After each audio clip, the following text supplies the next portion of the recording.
Hello, my name is Gary, and I was raised in the western United States, so I'm a native English speaker. I hope that you will enjoy this YouTube channel. Thank you for joining us.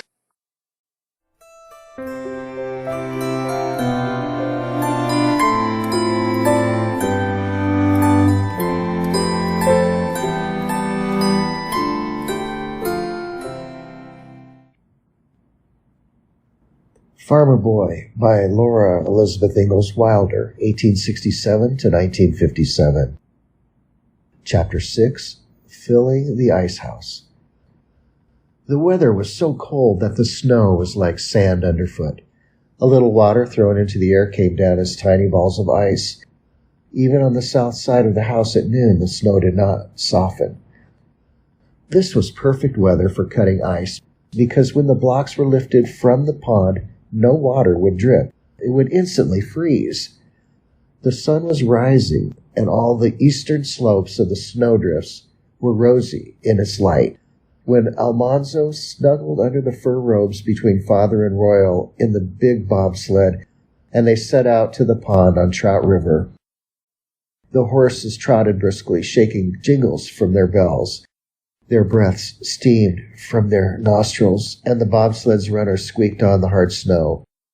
The cold air crinkled inside Almanzo's tingling nose, but every minute the sun shone more brightly, striking tiny glitters of red and green light from the snow, and all through the woods there were sparkles of sharp white lights in the icicles. It was a mile to the pond in the woods, and once Father got out to put his hands over the horses' noses, their breaths had frozen over their nostrils, making it hard for them to breathe. Father's hands melted the frost, and they went on briskly. French Joe and Lazy John were waiting on the pond when the bobsled drove up. They were Frenchmen who lived in little log houses in the woods. They had no farms. They hunted and trapped and fished. They sang and joked and danced, and they drank red wine instead of cider. When Father needed a hired man, they worked for him, and he paid them with salt pork from the barrels down cellar. They stood on the snowy pond in their tall boots and plaid jackets and fur caps with fur earmuffs, and the frost of their breaths was on their long mustaches. Each had an axe on his shoulder, and they carried cross-cut saws. A cross-cut saw has a long, narrow blade with wooden handles at the ends. Two men must pull it back and forth across the edge of whatever they want to saw it in two. But they could not saw ice that way because the ice was solid underfoot. Like a floor, it had no edge to saw across. When Father saw them, he laughed and called out, "You flipped that penny yet?" Everybody laughed, but Almanzo. He did not know the joke, so French Joe told him. Once 2 Irishmen were sent out to saw ice with a cross-cut saw. They had never sawed ice before. They looked at the ice, and they looked at the saw, till at last Pat took a penny out of his pocket, and he says, "Now, Jamie, be fair, heads or tails, who goes below?" Almanzo laughed to think of anyone going down into the dark, cold water under the ice to pull one end of the cross-cut saw.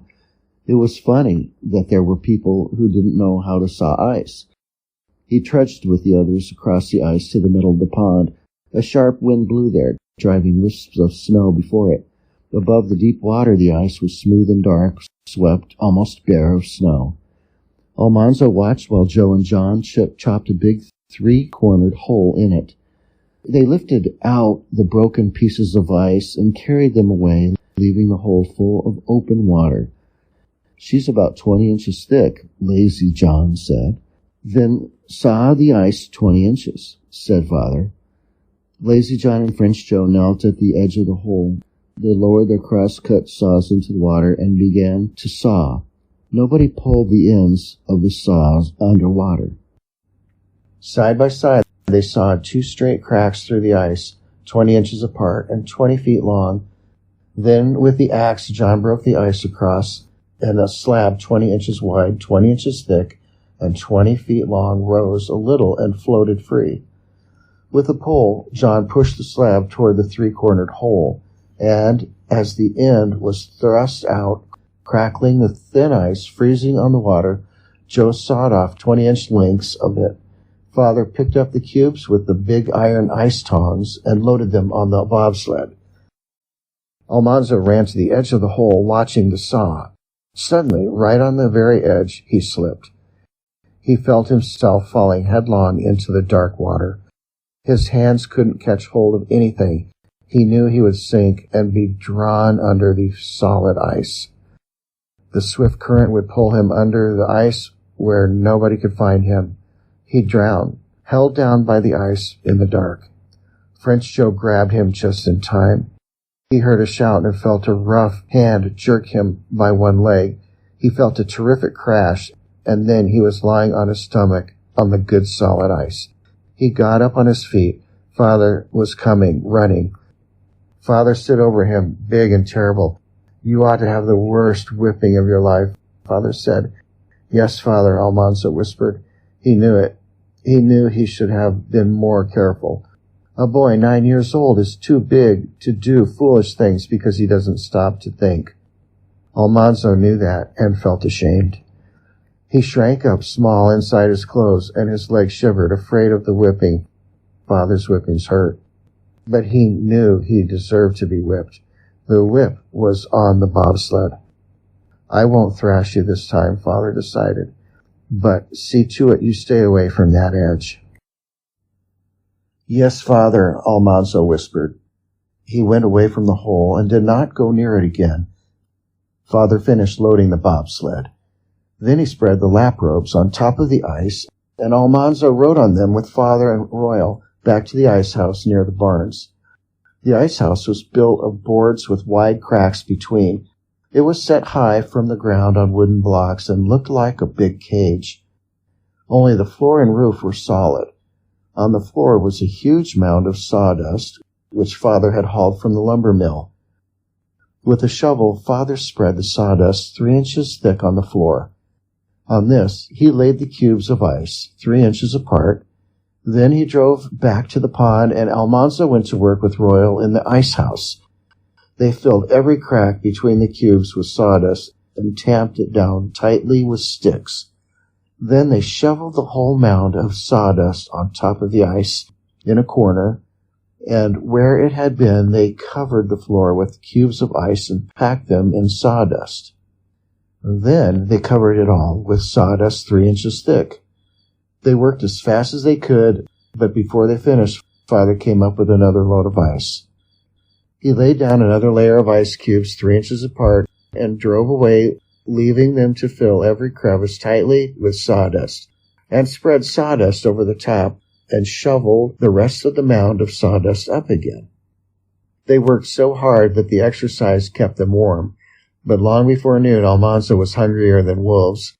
He couldn't stop work long enough to run into the house for a donut. All of his middle was hollow, with a gnawing inside.